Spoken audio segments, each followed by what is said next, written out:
Bible, open it up to Exodus 16. Amen? Exodus 16. I'm going to read the first 3 verses there. It says, Now the whole Israelite community, all of them together, set out from Elim and came to the desert of Sin, which is between Elim and Sinai, on the 15th day of the 2nd month after they had come out of Egypt. It says, in the desert, the whole community grumbled against Moses and Aaron. The Israelites said to them, if only we had died by the Lord's hand in Egypt. They're wishing for death. Who wishes for death? If only we had died by the Lord's hand in Egypt. There we sat around pots of meat and ate all the food we wanted, but you have brought us out into this desert to starve this entire assembly to death. Now think about it. Doesn't that sound so good? If only we had died in Egypt. Because there in Egypt, we sat around big old pots of meat and ate all the food we wanted. Where did that come from? They forgot. They were slaves. You don't give slaves big pots of meat to eat all they want. Because if people eat all they want, you get no work out of them. So here they are, David. If only we had died back there in Egypt. When we sat around these pots and had all this meat. They're wishing for something that really was never there to begin with. I mean, think about it, friend. Here they are in the desert. And they're being led by God. Being led, they're on their way to Disneyland. Well, okay, the promised land. But they're on their way to a place they've never been, but a place they want to go to. And they're being led by their God, and all of a sudden, all they can do is complain and grumble and gripe.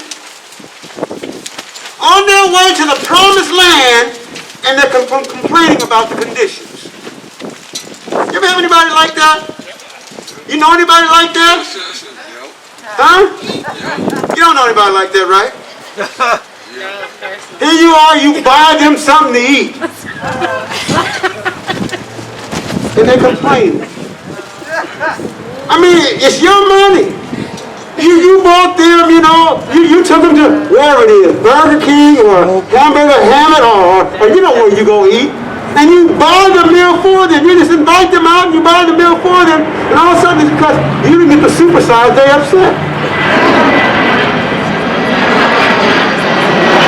God's leading them to the promised land, and all he gets is complaints and grumbling. You know what? These were slaves for 400 plus years. They're now set free. And God is there leading them. He's going before them. They're free and they're a free nation. And they're saying we need to go back to where we were. God had already shown them his strength by all the things he had done to defeat Pharaoh and all those gods to let them know he's the only God. And now he's leading them to a land, he said, that's flowing with milk and honey. So what more could they want? And they said so. We're hungry. I'm hungry. You see the response to that situation? They were still stuck in their mind and in their heart from where they had come from. It says in the 3rd verse, if only we had died in the Lord's hand in Egypt. They were still stuck in Egypt. Even though they were in the desert miles and miles away from it, they were still stuck. Amen. They were still looking back and trying to hold on to what they had back there, not wanting to let go to where God was trying to take them. They couldn't get Egypt off their minds. So they chose to stay there. Even though God was leading them and leading them someplace they had never been before, and they wanted to go, or so they say they wanted to go, they refused to let go of there. God is trying to lead the church today in a brand new direction. God is trying to breathe fresh wind and fresh fire into the church.